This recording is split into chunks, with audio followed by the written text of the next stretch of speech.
Au cours du week-end, il est devenu connu que l'armée turque était définitivement enracinée en Libye. En plus des systèmes de défense aérienne, des drones et de l'artillerie, les troupes turques disposent désormais de chars Sabra. Et s'il y a des chars, alors il y aura une offensive. Ce sont de vieux chars américains M63, mais qui ont subi une profonde modernisation avec l'aide d'experts israéliens. En fait, seul le châssis reste vieux et toutes les armes, y compris un canon de 120 mm, le système de visée et l'électronique embarquée sont nouvelles. Certains systèmes installés dans le char sont identiques à ceux du Merkava israélien. De plus, la protection de la machine a été entièrement repensée. Le nombre de véhicules transportés en Libye est inconnu, mais comme ils ont déjà été livrés, leur nombre doit être tel qu'ils puissent résoudre les tâches. Eh bien, en plus de cela, la monture d'artillerie automotrice Fertina de 155 mm, qui est particulièrement efficace en conjonction avec le canon d'un tireur, a déjà fait ses preuves là-bas.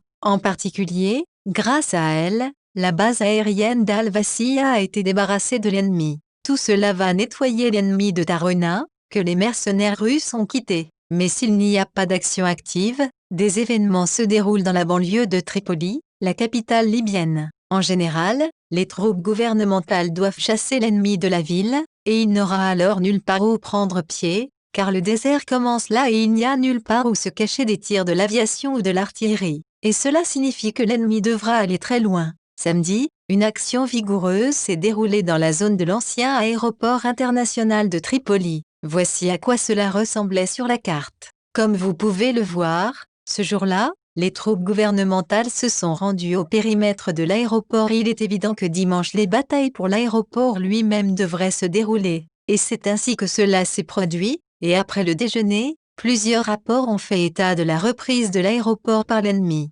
Certes, les confirmations ne proviennent pas de toutes les sources qui enregistrent généralement de telles choses, mais néanmoins, cela semble être vrai. Si ces données sont pleinement confirmées, la question de la libération de Tarkuna se posera dans quelques jours et cela deviendra un appel très sérieux à tous ceux qui ont travaillé pour Haftar. Quiconque ne comprend pas qu'il est déjà temps est très à risque de rester dans les sables locaux, car les chars ne viennent tout simplement pas. Ils agiront.